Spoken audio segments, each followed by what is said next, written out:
My name is Susan Douglas. I'm the chair of the Department of Communication Studies, and this is an annual event that we hold every year with the generous support of the Marsh family, who have endowed both a major research endowment in our department and also the Marsh Visiting Professorship, which every year brings in an eminent journalist to come and teach our students for a year.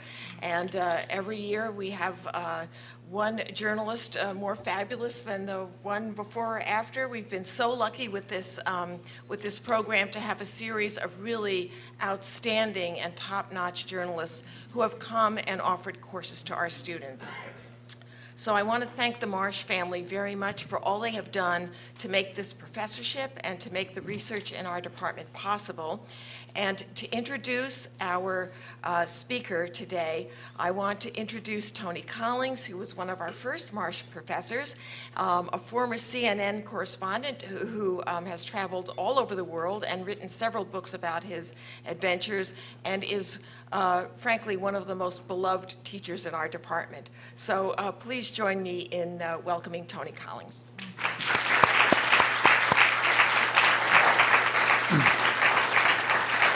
Thank you, Susan. Welcome, everybody. Michael Dobbs is a friend of mine. We've known each other for a long time. We were both in Poland in the 1980s covering the Solidarity pro-democracy movement. So we're really very fortunate to have him as our speaker today. He's a prize-winning author and journalist. He is now the Howard R. Marsh visiting professor in journalism here in the Department of Communication Studies. He was born in the United Kingdom. He's now a United States citizen.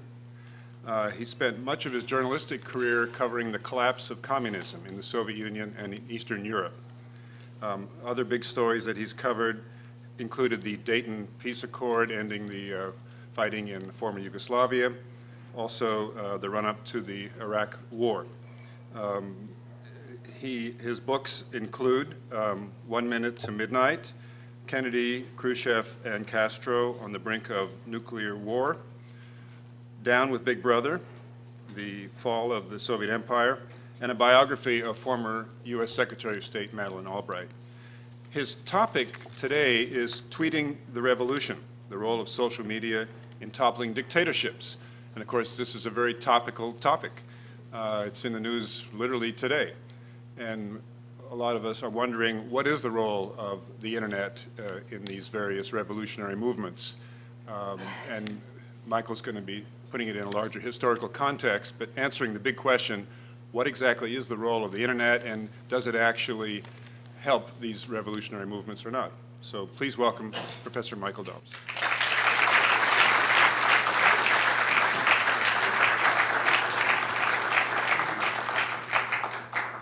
Thanks very much, Tony and Susan. Even though I've been at Michigan now for 2 semesters, it's still gratifying to hear the title professor, if only for a few more weeks.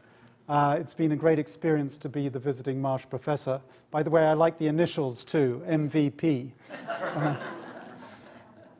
So I've been thinking about this subject a lot. There are still a few seats at the front for people who have just arrived. A few seats here, okay? I've been thinking about this topic a lot over the course of my journalistic career. Particularly, I covered the collapse of communism, as Tony mentioned, and in any revolution, information plays a key role. Both sides try to control the information field. They're both trying to control the narrative, the message that gets out to the public. This cartoon was drawn during the 2009 protests in Iran. I just want to do a little social experiment here, so I want you to be honest in your answer.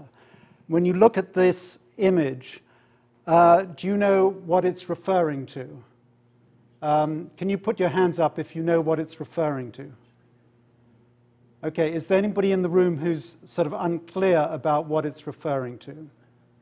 Nobody in the room at all. You're all being completely honest? Okay, it doesn't refer to Iran, it refers to another country, but you all know that, right? Okay, so you've passed the test. I'll come back to that a little later. Of course, it refers to it's the iconic image from the Tiananmen. This is not June 5th, 2009, but 1989, of course.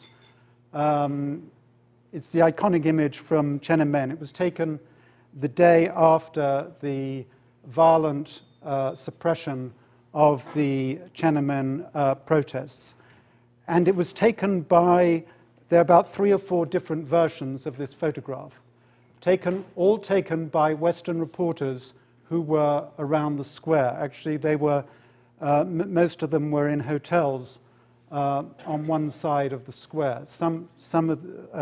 A couple of these images were taken from hotel rooms, and then later on an image was found that somebody took a similar photograph, but from ground level.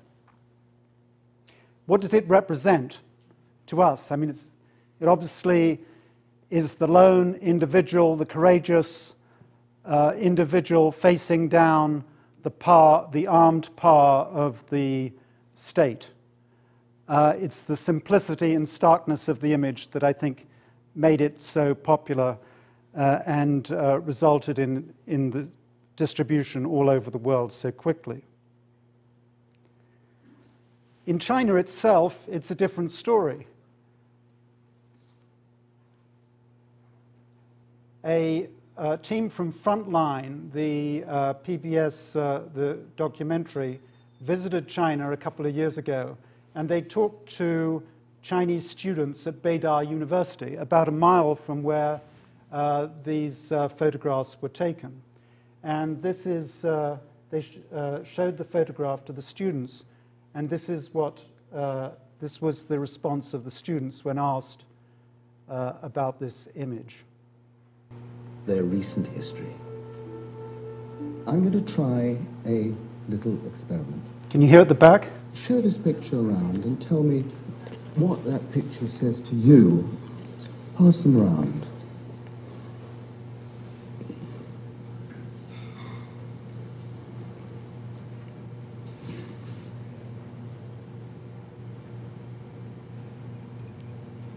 They were baffled.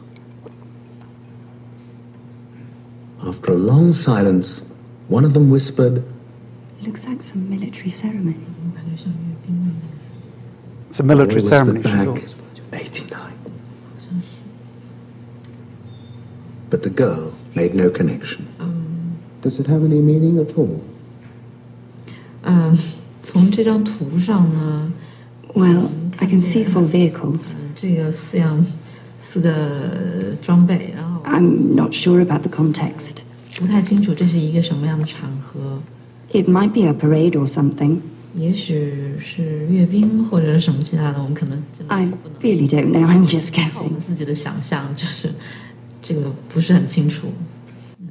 So essentially they have no idea what this image is that for the rest of the world has become so celebrated. And that itself shows that how one government, the Chinese government at least, has been pretty successful in controlling this narrative from its point of view. If its own population, its own students who were at the epicenter of the events, they don't know what this image means absolutely nothing to them.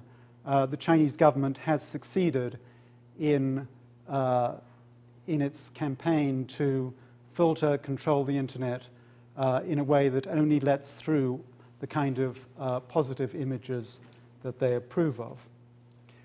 Okay, let's fast forward to the events in Egypt in just a couple of weeks ago. This was taken, this video was shot not by professional Western photographers, Western reporters, but by Egyptian protesters armed with cell phones and just ordinary people from the tops of neighboring apartment blocks, which itself shows you what has changed between 1989 and today. It's not the Western reporters who are who are putting out the images that we associate with these events, but it's the people themselves using personal technology.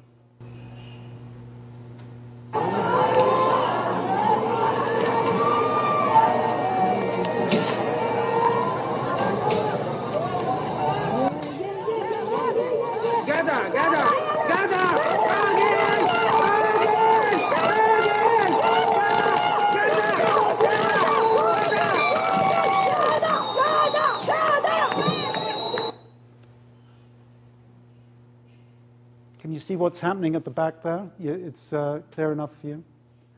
Can you hear the video too? You can, okay. These photographs sum up the image that we've taken away from many of these revolutions. There's the dictator in his fancy uniform. He's shying away from this little white object, the computer mouse. And on the right is a poster that appeared on the streets of Cairo during the Tahrir protests, Mubarak Shift Delete.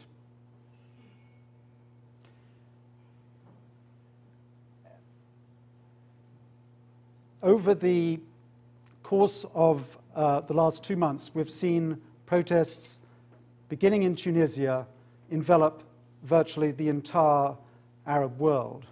Tunisia, right on the western fringe of the Arab world, spawned copycat revolutions from Libya to Syria. I shouldn't say revolutions. In some cases, they're sort of protests. But this map shows you the disturbances, street protests that have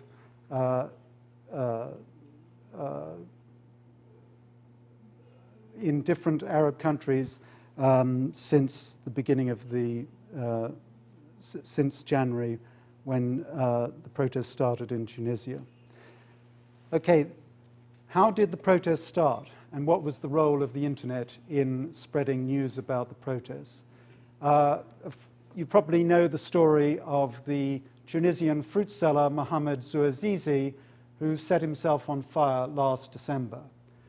After that, the following day, he set himself on fire on December the 17th. On December the 18th, a Tunisian blogger by the name of Slim Amamou posted video of the protests on Facebook. He chose Facebook because the Tunisian authorities were already censoring YouTube, but they hadn't got round to censoring Facebook, which they still hadn't figured out what Facebook was. They'd figured out what YouTube was, but not Facebook. So he put them up on Facebook, and that began to spark protests all around the country. By January the 14th, President Ben Ali had been forced to flee the country. This is the photograph at the bottom there is of President Ben Ali visiting Zouazizi in his hospital in an attempt to kind of appease the rage of the protesters, but it obviously didn't do him any good, and a few days later he was forced to flee the country. What happened in Egypt? In Egypt, the hashtag for the protests was #January 25th. For many years in Egypt, or for 3 or 4 years, bloggers had been writing about the corruption in the Egyptian police. They'd been posting videos of police brutality. They'd been conducting a campaign against to draw attention to police violence.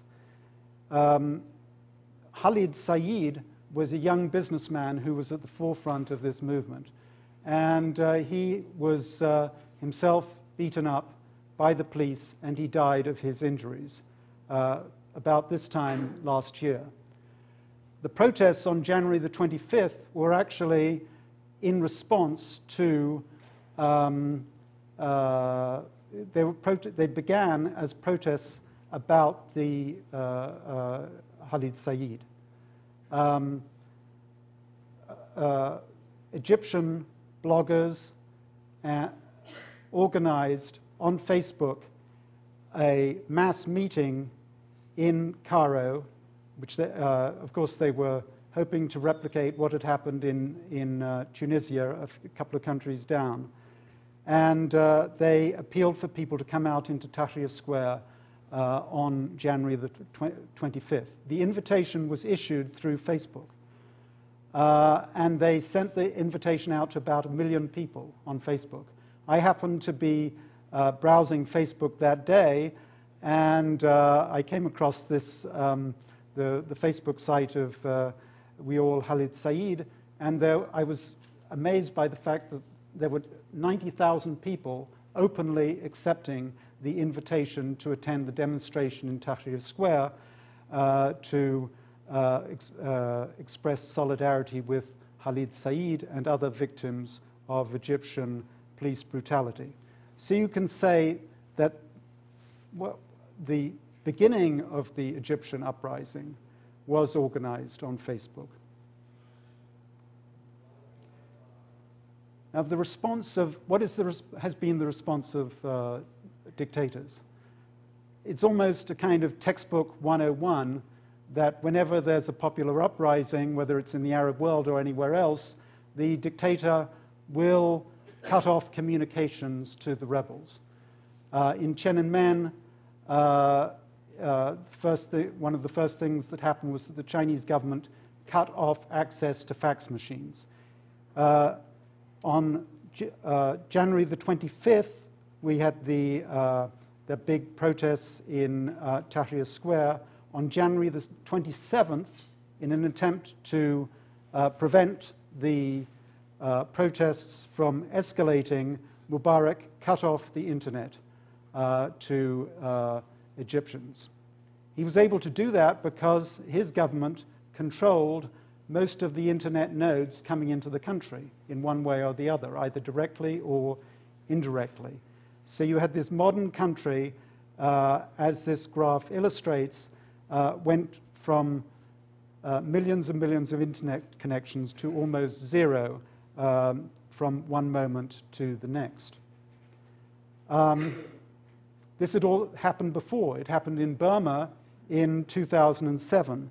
The red lines here are complete internet cutoff, and the sort of striped lines are partial blocking of the internet.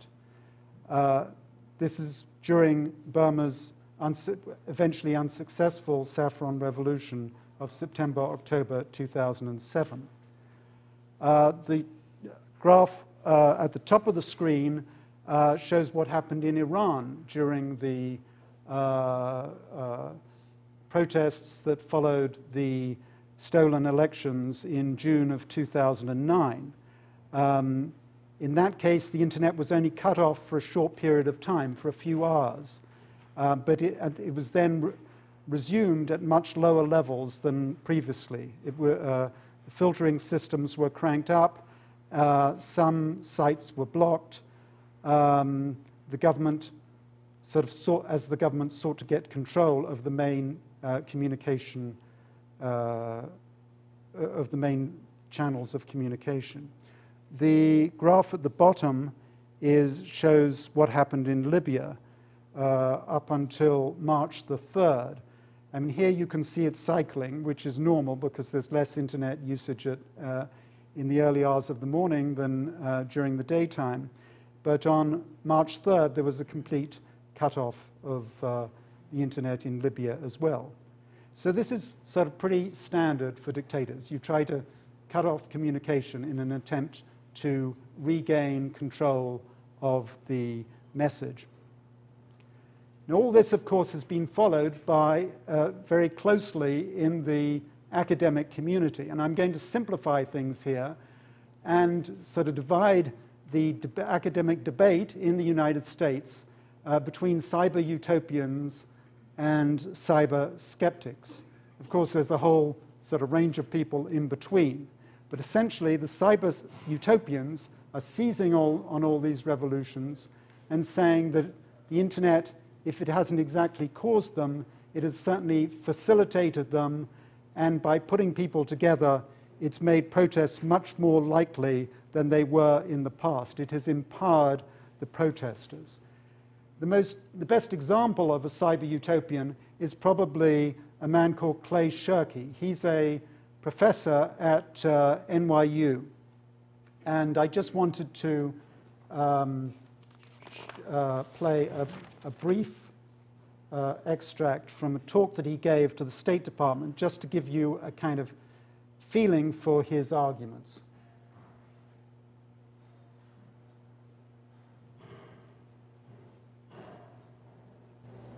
Transformation in the ecosystem as a whole, not just a particular.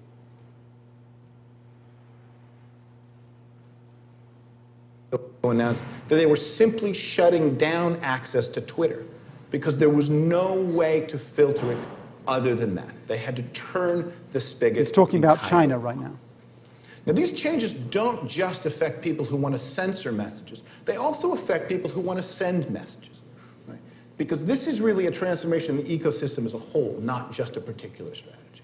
The classic media problem from the 20th century is, how does an organization have a message that they want to get out to a group of people distributed at the edges of the network? And here's the 20th century answer. Bundle up the message. Send the same message to everybody. National message, targeted individuals, relatively sparse number of producers, very expensive to do, so there's not a lot of competition. This is how you reach people. Right? All of that is over. Right? We are increasingly in a landscape where media is global, social, ubiquitous, and cheap. Right? Now, most organizations that are trying to send messages to the outside world, to the distributed collection of the audience, are now used to this change. The audience can talk back. And that's a little freaky, but you can get used to it after a while, as people are doing. But that's not the really crazy change that we're living in the middle of. The really crazy change is here. It's the fact that they're no longer disconnected from each other. The fact that former consumers are now producers. The fact that the audience can talk directly to one another. Because there's a lot more amateurs than professionals. Unfortunately, I think the... You can get... As recently as last decade, most of the media that was available for public consumption was produced by professionals. Those days are over, never to return. Right? It is the green lines now that are the source of the freak. Which brings me to my last story. We saw... Okay, I don't know if you saw his green lines at the back. He's sort of... his basic point is that the internet, it's no longer governments talking to the people, or even the people talking back to the governments, but the people talking to themselves. And he claims that that has changed the nature of the game.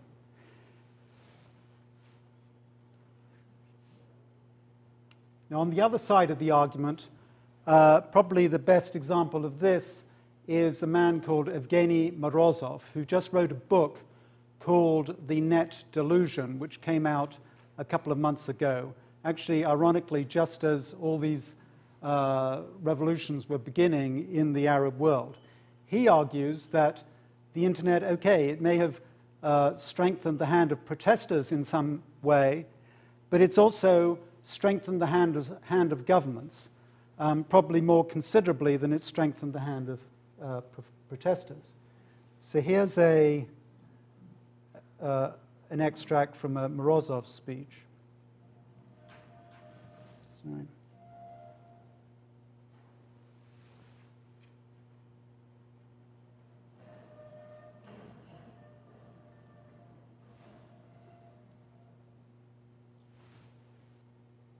It's 3 times more than in the United States.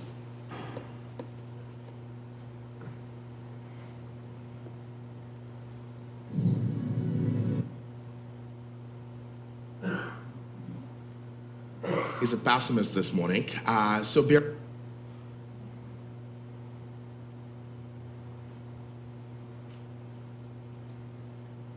being very idealistic, I decided to join the NGO. Morozov is from the former Soviet Republic of Belarus. And the reason he started getting interested in this subject was that he worked for an NGO that was trying to promote democracy in Belarus. And he concluded very quickly that the internet was actually empowering the dictator of Belarus as much as it was ordinary Belarusians. A very popular argument. I'm trying to get to the point where he begins making his argument.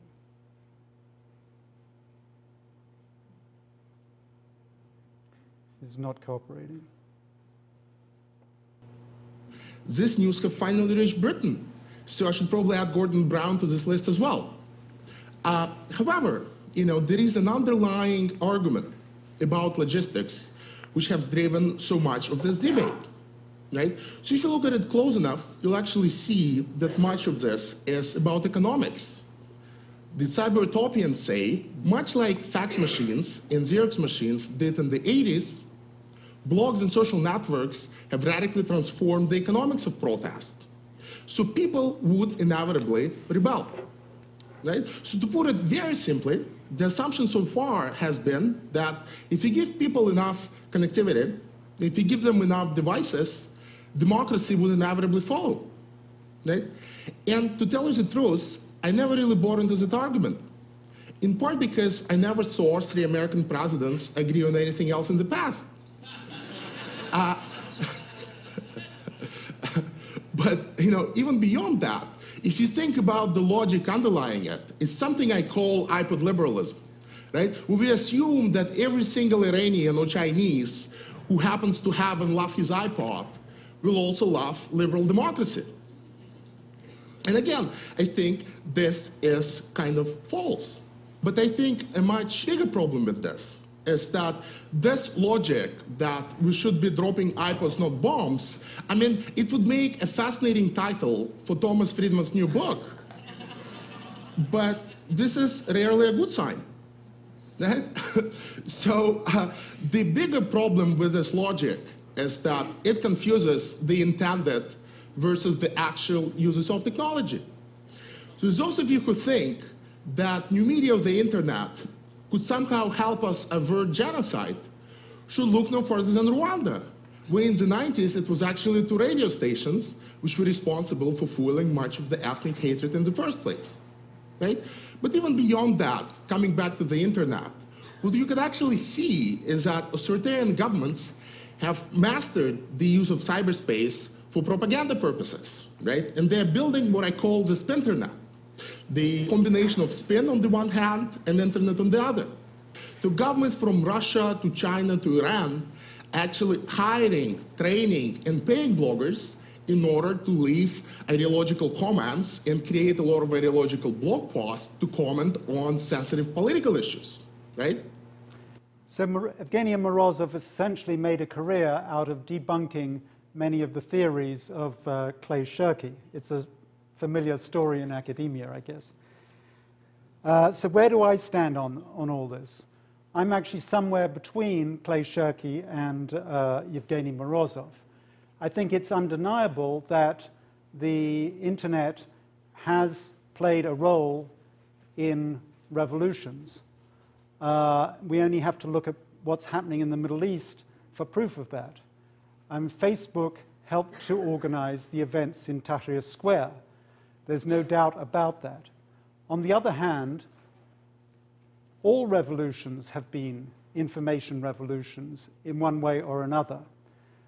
You cannot hope to have a successful revolution unless you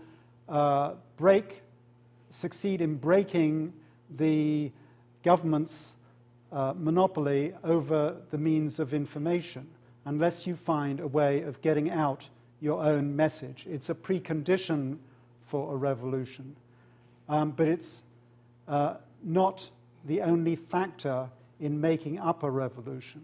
I think the problem with both Morozov and Shirky is that they tend to just focus on one factor, the information factor, when in fact there are many different elements that go into making a revolution a success. I'll come back to that in a moment.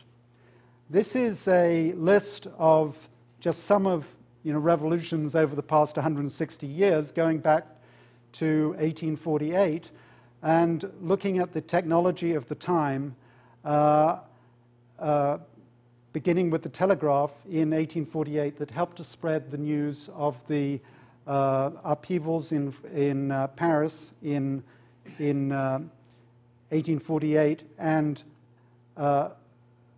following that there were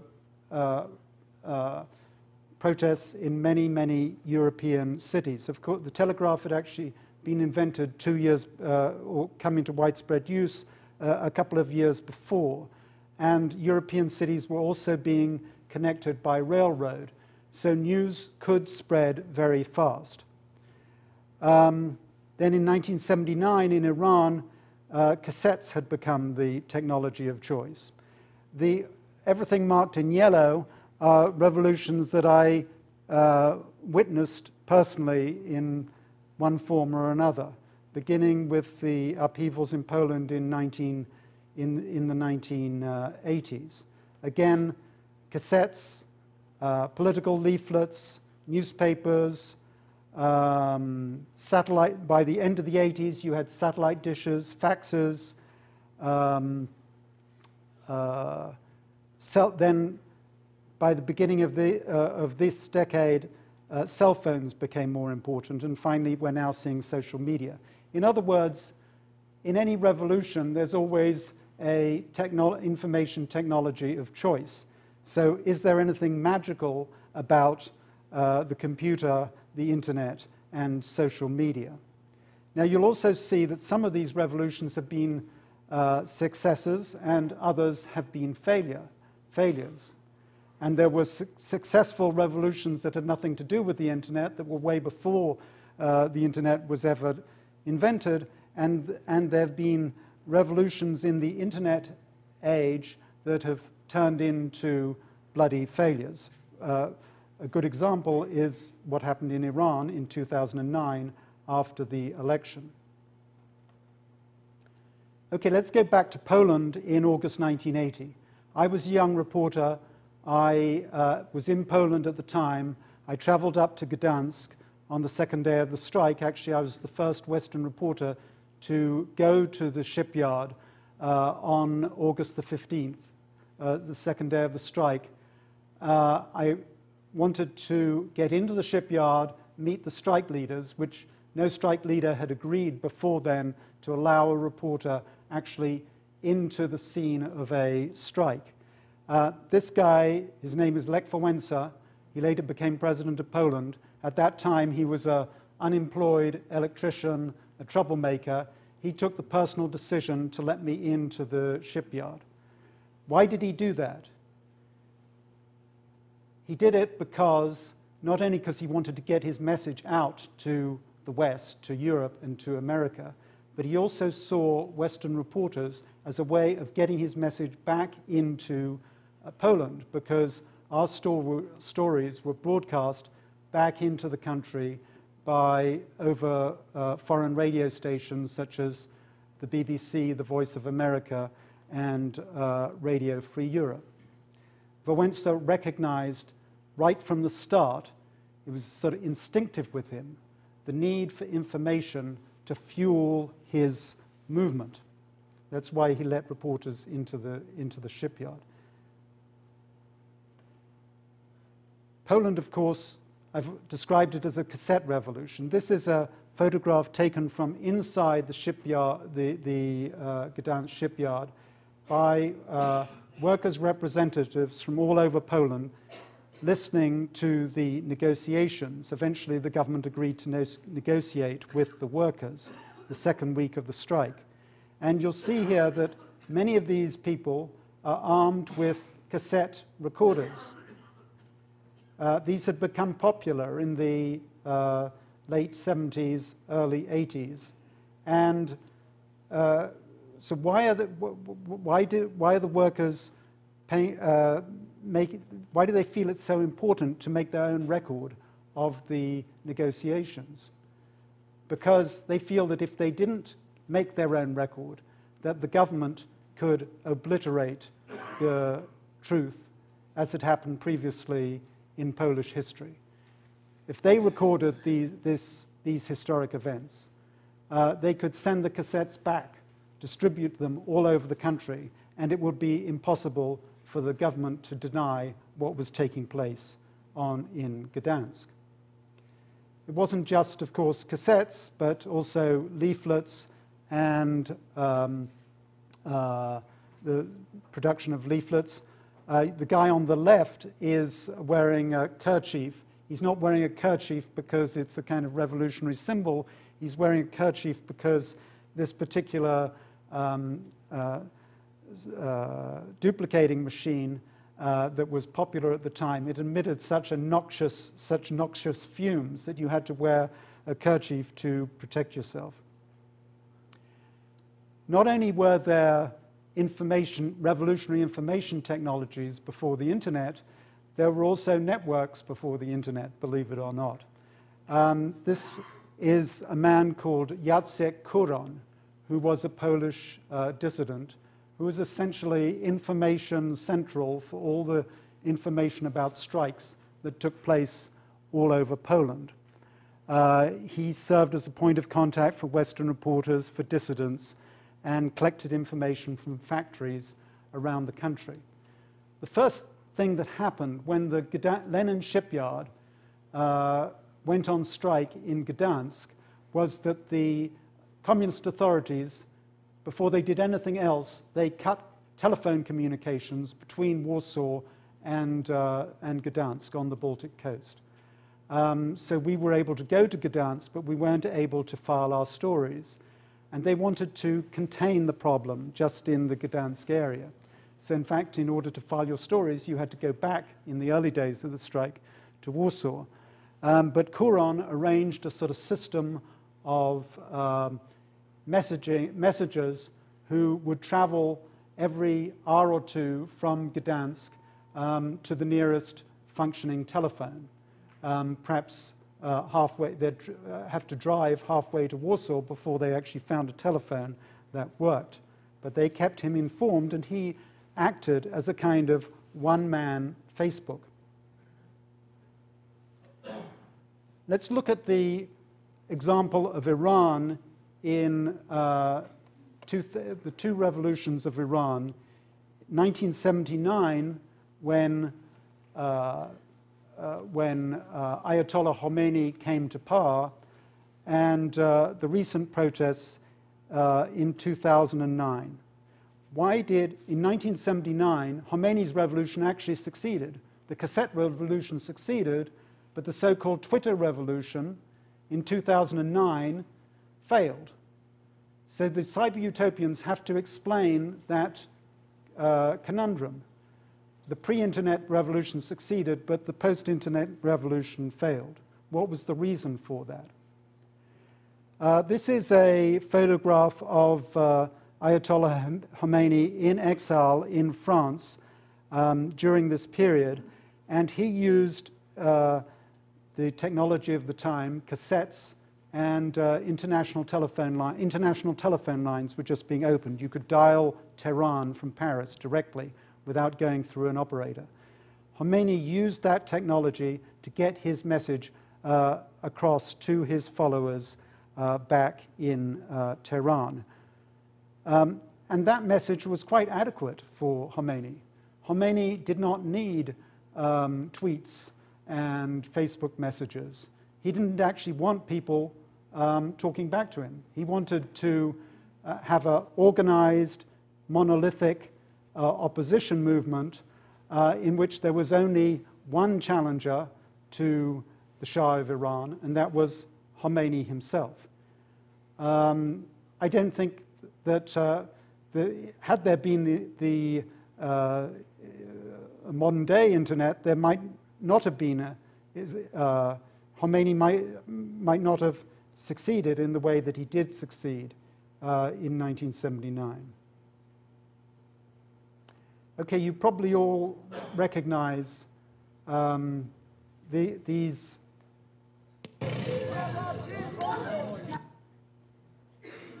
This is from the protests in 2009, and you probably, most of you have seen these shots, and you will recognize what's happening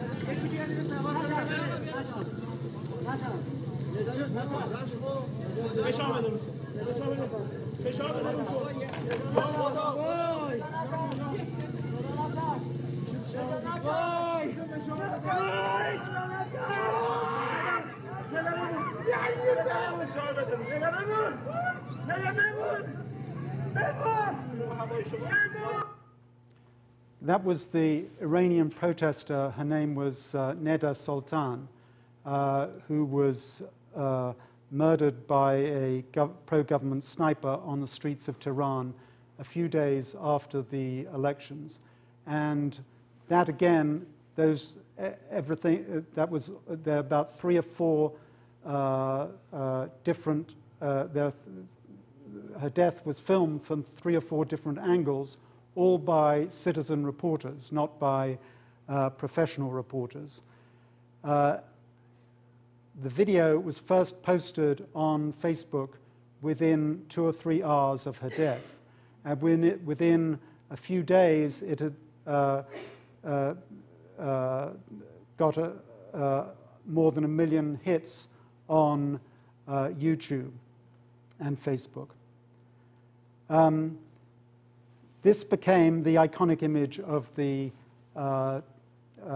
Iranian upheavals in the same way as that photograph of the individual facing down the tanks was the image of the Tiananmen.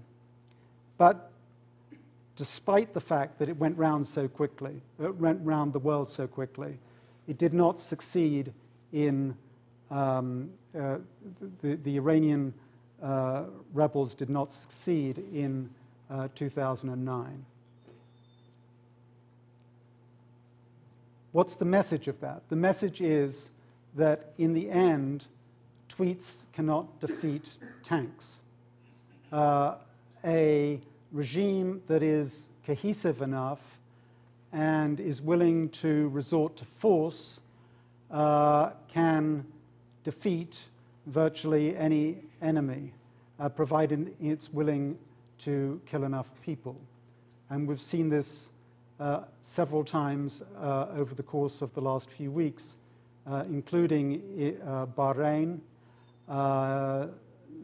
Syria. It's not quite sure what way that Syria is going to go.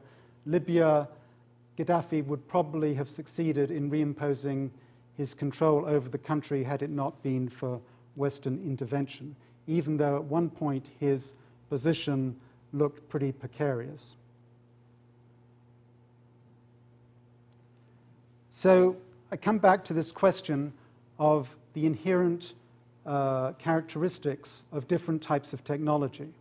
You know, is technology politically neutral, or can some forms of technology be described as liberating technology? We look at the microphone and the radio. Hitler used the one-way media in order to distribute his message. Okay, here are several different examples of technology. You have on the top left hand is the German Goebbels People's Radio. Of course, it could only receive one channel, the Nazi official Nazi channel. Down below, however, is a shortwave radio produced in the Soviet Union, which could receive many channels, and it didn't receive just authorized official Soviet channels. It could also receive foreign radio stations. On the right, top right, you have a East German typewriter called the Erika, which was celebrated by a Soviet dissident called Alexander Galich in a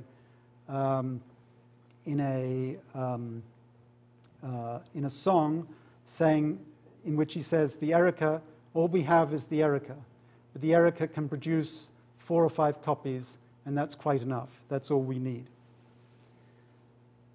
And then, of course, there's the iPhone. Which of these are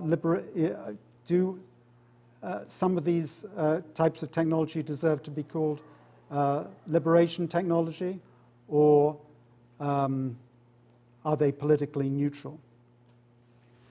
Cell phones. I mean, we think of cell phones, at least Clay Shirky thinks of cell phones as, containing, as pushing the pendulum to the side of the people. But cell phones can also be used to track people, to track your whereabouts.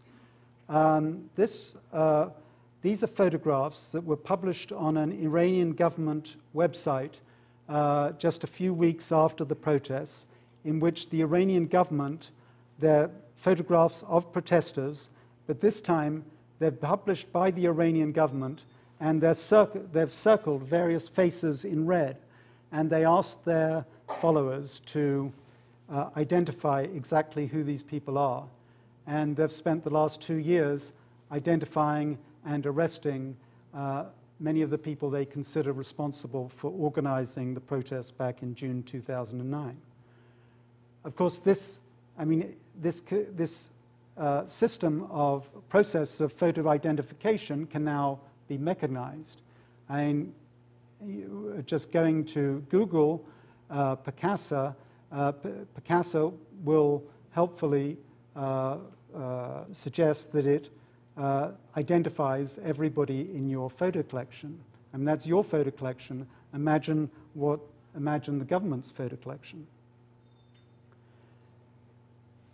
These are just some of the ways that the dictators can tame the internet.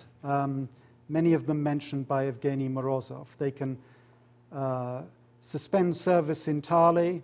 They can pay their own supporters to post blogs. They can introduce filtering systems, as China has. There's no need for complete control. They can use the internet as an open source intelligence on opposition groups and for surveillance of human rights activists. And finally, the internet can become a kind of nether entertainment medium just to keep people amused and distracted with their minds off politics. I mentioned before that there are many factors that go to make up a revolution, a successful revolution. You can't reduce it just to social media and Twitter. These are some of the factors include the cohesiveness of the regime, the willingness of the regime to resort to violence, and the attitude of the foreign patrons or allies of the regime. Also, the ethnic makeup of the country. Is the country, as in Egypt, predominantly, in Egypt is predominantly Sunni, of course, but in other parts, other Arab countries, there's a much more complicated ethnic makeup. In Syria, for example, the Assad family are Alawites. If they were to allow free elections in Syria, you can easily imagine the Alawite minority government being swept away very quickly. So I've tried here there's a whole sort of matrix of what becomes the most important factor in the success or failure of a revolution. Sometimes it's the allies, sometimes it's the willingness of the regime to resort to violence, and so on and so forth. And I tried to identify it in each particular case. But you can see from this graph that in each country is different. So to try to make a few conclusions, I was trying to make sweeping statements about the internet. And whenever I made a statement, I quickly found that I had to follow it up with a counterstatement. For example, what seems obvious is that the internet has speeded everything up. This cascading revolutions in the Arab world are taking place much more quickly, so it would seem, because everybody is interconnected. But on the other hand, I was just reading a biography of Theodore Roosevelt, and I came across this passage a couple of days ago from a speech by Roosevelt in 1910. Forces for good and forces for evil are everywhere evident, each acting with 100 or 1,000-fold the intensity with which it acted in former ages. Over the whole earth, the swing of the pendulum grows more and more rapid. The mainspring coils and spreads at a rate constantly quickening. The whole world movement is of constantly accelerating velocity. So every age thinks that its age, information is traveling much more quickly than it was in the previous era. And of course, this is always the case.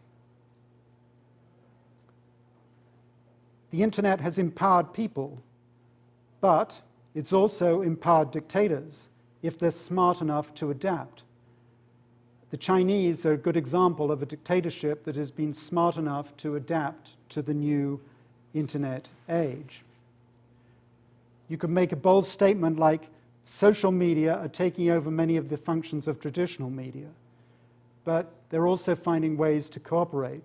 And a good example of that is the relationship, the almost symbiotic relationship between the Arab news channel Al Jazeera and bloggers in Tunisia and other Middle East countries. Al Jazeera began recruiting local bloggers as reporters. The bloggers were happy to work for Al Jazeera because they sought wider influence. And so the one feeds against the other. The bloggers, the voice of Tunisian bloggers was magnified many times by the traditional news media. So in many ways, they're cooperating with each other. What about 20th century style dictators? I think it is true that the game is over for 20th century, for the caricature of a 20th century style dictator, as embodied here by Charlie Chaplin. It's difficult to conceive of a dictator like Hitler or Stalin coming to power in countries like Russia or Germany today, partly because they were the products of a specific historical period and specific information age. They relied on these one-way channels of information. I think Lenin said that communism is impossible without the telegraph, and Goebbels said that Nazism is impossible without the radio. However, other forms of dictatorship remain possible. We're entering now a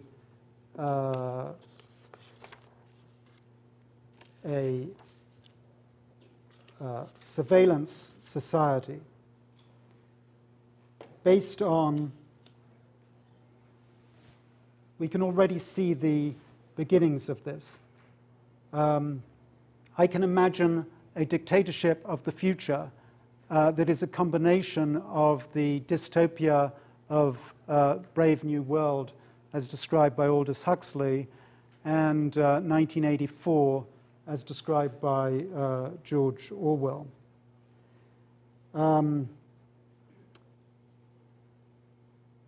I got a new iPad this morning. It was shipped directly from China, and it can do a lot of the things that I have been talking about this afternoon. It can put me in touch with freedom seekers in the Middle East, but can also be a means to control, manipulate, and eventually monitor me. In the United States, this hasn't become a threat to us, but it could become a threat in many other parts of the world. I'm enthusiastic about the iPad too, but quite frankly, I'm worried about the iPads 10, 20, and 30, which, in addition to empowering us, can also empower governments who are seeking to keep tabs on us and control us. So thank you very much. I'll leave it there, but I hope we can have some questions and some discussion about these points.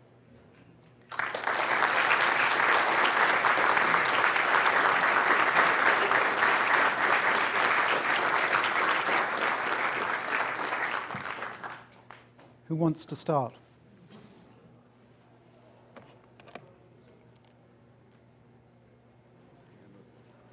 Yeah, go ahead. How prevalent are computer and mobile phone ownership in the Middle East and North Africa? And which of those is a more effective instrument for facilitating civic mobilization? So you said computer and mobile phone? Yeah. Well, Tunisia actually is the most of, has the highest degree of penetration for computers and mobile phones of any country in the Arab world. It's a very sophisticated country, a middle-class country in many ways.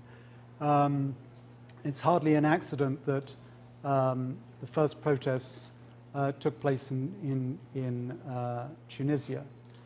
But of course, mobile phones, are extremely widespread all across the region. In some countries more than others. I mean, I think that Syria is at the low end of the spectrum, and Egypt is at the high end. Mobile phones are more widespread than computers, but mobile phones are quite sufficient for spreading any kind of message, right? Yeah.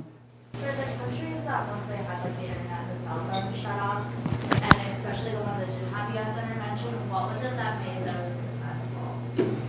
Sorry, can you repeat that? Sorry, for the countries that had their internet and their cell phone shut off, and that's kind of how the revolution had started. What made it successful once those technologies had been taken away, especially for countries that didn't have U.S. intervention? Right. Well, I mean, we see Egypt is a good example of a government that tried to gain control of the situation by cutting off communications, and it wasn't sufficient, as we saw. And in fact, I think the internet cutoff in Egypt lasted only for about a week, and the government understood that it was pretty futile. It was actually, the shutoff came on a Friday. So instead of Facebook acting as the kind of mobilizing tool for organizing protests, the Friday prayers acted. People distributed messages, on the street by just showing up at their mosques and talking to everybody else. But by that time, it was already too late. But that also sort of demonstrates that although, first of all, the internet can be replaced by other forms of communication. And that is what happened in all these countries. It can interfere with communication, but it cannot, in most cases, you can't completely suppress it. And the one exception may be General Jaruzelski in Poland in December 1981, who took draconian measures to try to cut off communications completely. He unplugged all the telephones in the country. You couldn't phone anywhere in the country, and you also couldn't travel around the country without permission from the police. If your grandmother died in another Polish city, you had to go to the police station and have a piece of paper saying that you were authorized to travel from, say, Warsaw to Gdansk. Jaruzelski succeeded, by these draconian measures of not only directed against communications, but just by bringing out huge numbers of, bringing the army out onto the streets and showing that he was willing to use force to break up strikes. He succeeded in suppressing this movement that had once been 10 million strong. So I think, the message here is that information is key, particularly in the beginning in organizing protests. But as the protests continue, then you can have different types of information. Anybody else? Yeah. My parents were protesting the Iranian Revolution before the Iranian Revolution in Washington, D.C., and in New York, and even in Ann Arbor. Right. And in terms of social media, how do you think the protests here for Iran affected the revolution in Iran? How do I what? How do you think the social media, like in terms of the social media, how do you think the protesters here for Iran, because a lot of people protest in the Right. United States, affected Iran itself? Right. Yeah, the question is did American Iranians, for example, joining in protests online, did that change the situation back in the country? Well, unfortunately, we saw that it didn't, because the government showed that it was willing to use sufficient violence to intimidate people, and no amount of support from outside was going to make a difference. I think probably it had more of an impact on the American government than on the Iranian government. Of course, that itself is important, and the role, sometimes the role of Western governments is decisive, as we've seen in Libya over the last few weeks. Say you asked me that question about, instead of Iran, you asked me about Libya, I would say that Libyan exiles among the groups that have had some impact in pressuring Western governments, including the US government, to intervene in Libya. Yeah, just here, yeah. One of the things that you said was that tanks beat tweets, Mm-hmm. and if it weren't for Western influence, that Gaddafi could still well have control. But don't you think that that's the point? Isn't social media such that it could be used as much for them internally as it is to call for help from anyone who will give it? So I don't get the point exactly, yeah. So you said that the tanks would beat the tweets, Right. which would absolutely agree. But one of the things that happens is that Western influence does come in to play. Uh-huh. Isn't that one of the major tenets of social media? Uh-huh. Isn't that just as important as rallying within? Right. Now, I'm not saying that social media is unimportant. I think it's very important. I'm saying that it's not, there are many cases where it isn't decisive. I mean, don't misunderstand what I've tried to say. I think that new information technologies play a hugely important role. I think all these revolutions are information revolutions. So I'm not trying to run down the power of tweeting. I am saying that if it comes to a showdown and the dictator brings his tanks out onto the streets, the image that we saw right at the beginning of the lecture, that the tanks will be able to overrun the guy who's sort of tweeting, and if the confrontation becomes tanks versus tweets, the dictator can succeed in reimposing his authority if he is willing to be ruthless enough. I mean, I've seen that personally happen twice in my career as a reporter. I saw it happen in Tiananmen when we were all impressed by the millions and millions of people who were coming out onto the streets. Of course, they weren't twittering, but they had other forms of communication. But the Chinese government brought out tanks onto the streets, and suppressed the revolution. In fact, in those days, as I said, it was the fax machine. And we thought for a time in the West there was the kind of illusion that perhaps we could flood China with faxes. I think there was a group organized at the University of Michigan to try to reach people in China by flooding the China with faxes.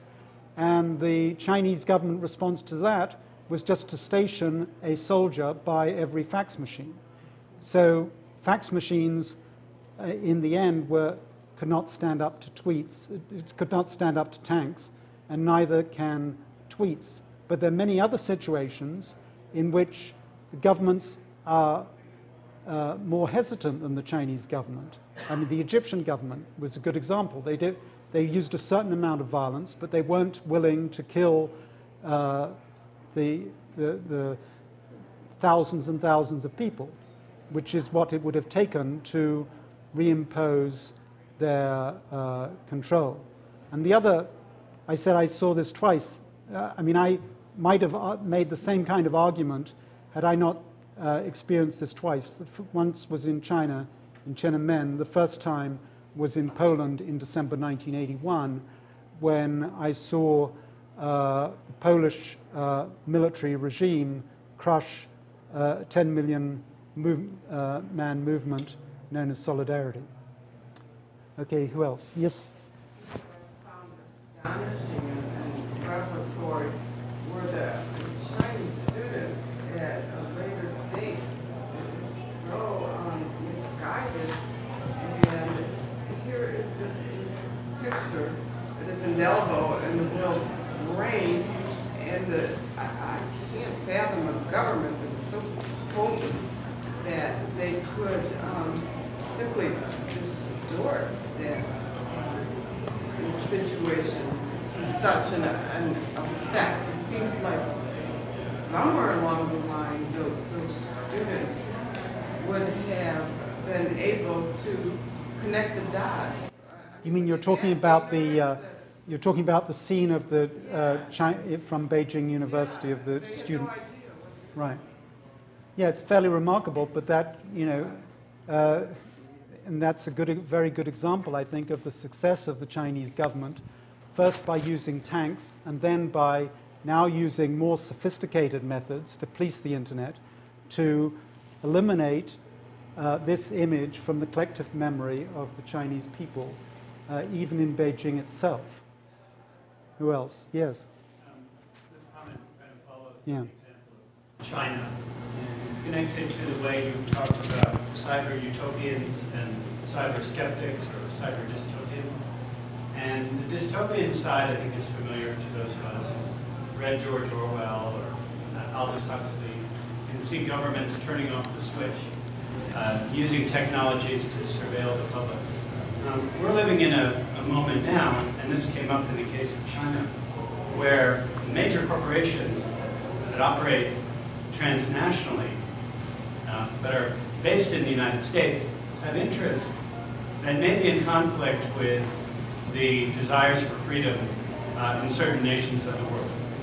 And I'm thinking of Google and Facebook as examples of sort of US-based forces in a narrative that you're talking about here, involving new media technologies and the possibilities for freedom, or you know, it's eclipsed on some level. So I just wondered if you thought a little bit about that, specifically Google's deal with China, vis-a-vis maintaining services and acceding to a government that is not a democratic regime. Yeah, I think it's an important issue that we should be thinking more about, that many of these companies are, they're looking at the problem as a commercial problem, an economic problem, and in fact it has very wide-ranging political human rights implications.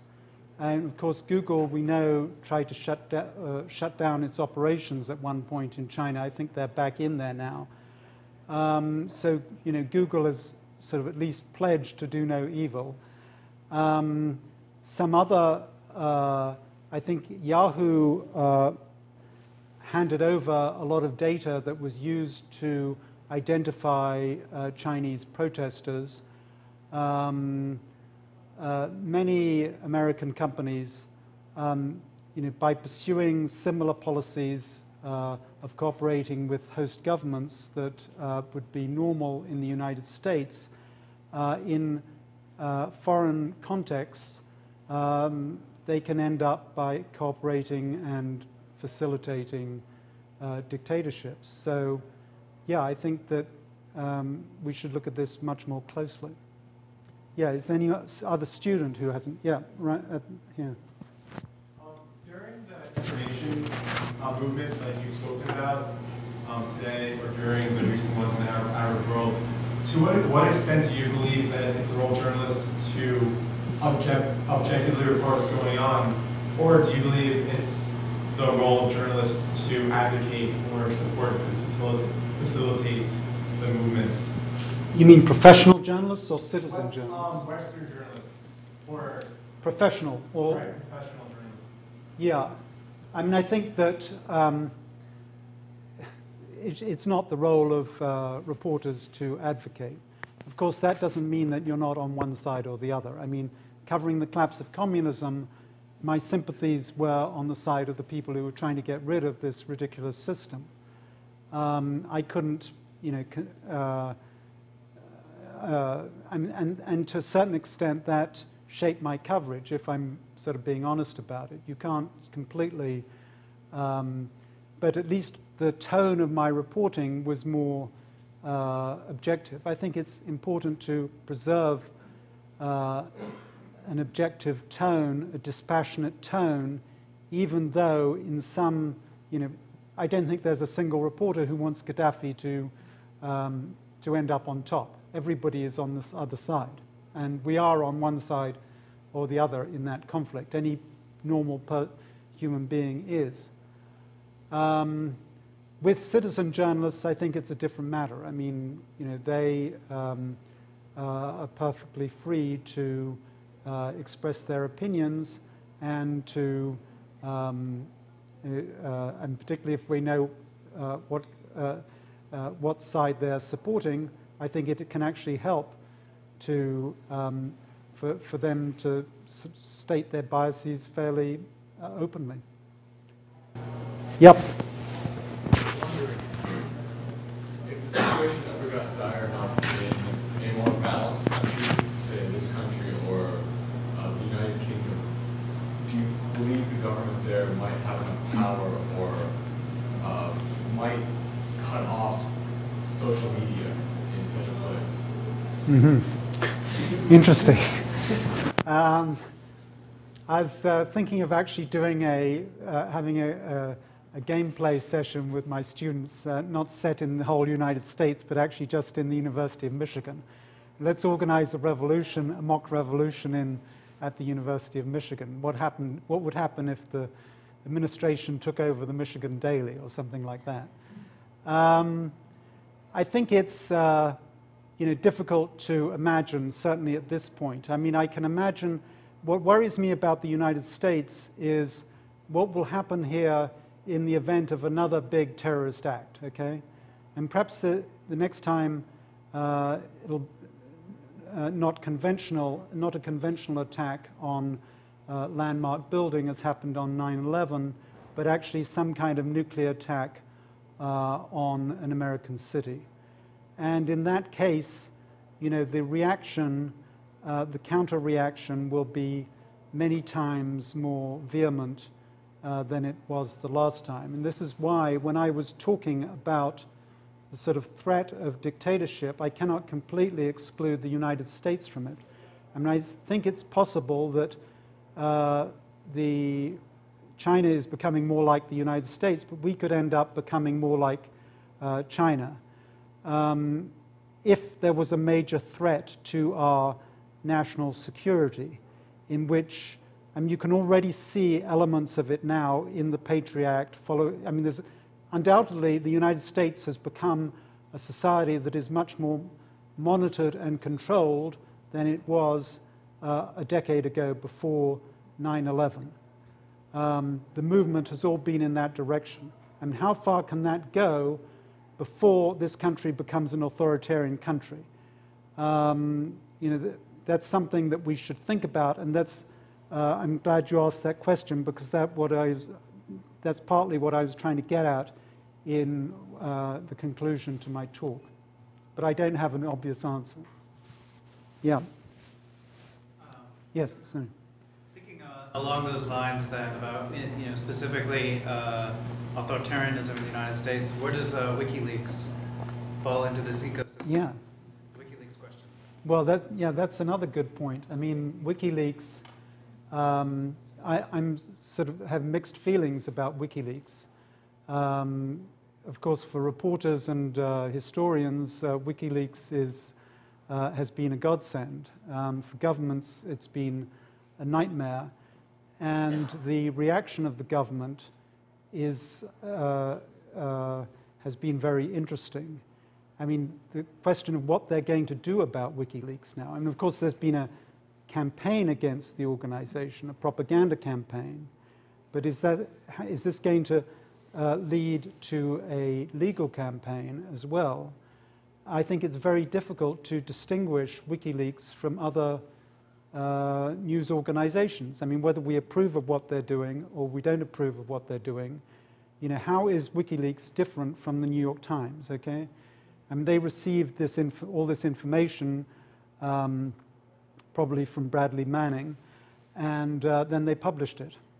That is what newspapers do. But the government is attempting to make precisely that distinction. Anybody else? Yeah. I was just wondering that now that people and the government and everybody is so reliant on these social media and this outlet for information, what would a revolution look like if we didn't have that at this day and age? Like, would it still be able to function at such a high level and gain as much attention, I guess, and support? Right. Would the Arab world have been lit up without social media and the internet? I don't think it might not have happened exactly as it has happened. It would have happened in a different way. I mean, I think that anybody who's traveled at all in the Arab world, and you sort of just look at the demographics, for example, of most of the population under the age of 26, and those people without jobs and without the hope of getting a job, and this is kind of recipe for a revolution. Had the internet not been invented, it might have taken longer, probably would have taken longer. It might not have spread so rapidly from one country to another. But I think something would have given eventually. And in that sense, what happened in Eastern Europe in the 1980s is a fairly good precedent. We couldn't predict, and when I was in Poland, we couldn't predict when these upheavals were going to happen. But it was fairly obvious that they were going to happen at some point. And people saying that nobody predicted Egypt. I mean, I think actually it was clear to a lot of people that the kind of Mubarak-type system in Egypt was untenable over the long term. It was only a question of when there would be a mass uprising. The way in which it happened was a surprise, but the fact that it happened, I think, was pretty predictable. And to come back to your question, I think it required some kind of information technology, but it didn't have to be the Facebook, YouTube. It could have been other ones. Yeah. Yes. Why was the Berlin Wall so successful and so sudden without the social media? Yeah, you were talking about the fall of the wall in 1989. Yeah. Well, I mean, this is the wall came down overnight, pretty much, and there was no. Tom Brokaw was there, I think, to see it come down, but it was nobody tweeted about it. It just reinforces the points that I was trying to make before, which is that every revolution, there's always there's an important element of information, because the Germans were following what was happening in Poland, and they were following what was happening in Hungary, but they had other ways of finding out. And for example, in the case of Germany, West German television was very important. East Germans were able to get, particularly people who lived in Berlin, were able to tune in to West German television night after night. So they actually had very good sources of information. And they also had good networks to distribute information among each other. They didn't actually need newfangled social media at all. And they succeeded in their goal. I think we've probably time for one more question. Yeah. And who's going to be the last one? Yeah. Well, I was actually living and working as a journalist in Cairo until quite recently. I was back in February. And one thing that's quite interesting to see is that since Mubarak has stepped down, as you're saying, the military now has a Facebook page. And also you're seeing that the youth movement, having had all of this success, of course, is now having a very hard time, and I don't think necessarily using social media well to get to their next level. And you're seeing a lot of Facebook traffic of let's all meet up, let's do this, but without the kind of bare bones behind it of communication necessary. They're not doing the grassroots Obama campaign yet. They have so much to learn. So I'm not quite sure about the specifics in Tunisia. I know they're struggling, but in Egypt now, of course, you have a vacuum that everybody's quite nervous about with the Muslim Brotherhood, and they're not so Facebook savvy, but they're becoming quite Facebook savvy fast. Right. Yeah, I mean that's a very good point, and a good sort of note of caution on which to conclude that even if the revolutions succeed in their initial phase, that doesn't mean that they're going to succeed over the long term. I mean, the French Revolution is the obvious example of a revolution that started well and then went a little badly after a bit. We don't know what's going to happen in Egypt. You can divide these revolutions up into their different phases. There's the happy phase and the unhappy phase. And as I said to another group yesterday, it's a bit like Tolstoy and Anna Karenina. All revolutions, in their happy phase, they're all the same. But in their unhappy phase, they're all different for their own reasons. And we're entering into this phase in these different countries now. What happens in Egypt is not necessarily going to be the same as happens in Tunisia or Bahrain or these other countries. I mean, in each country you had this euphoric sort of outburst of people coming out on the streets and this sense of liberation. But then you have the second, third, and fourth phases in which often, don't live up to the billing in the first phase. So it's going to be very interesting to watch over the next few weeks and months. Please join me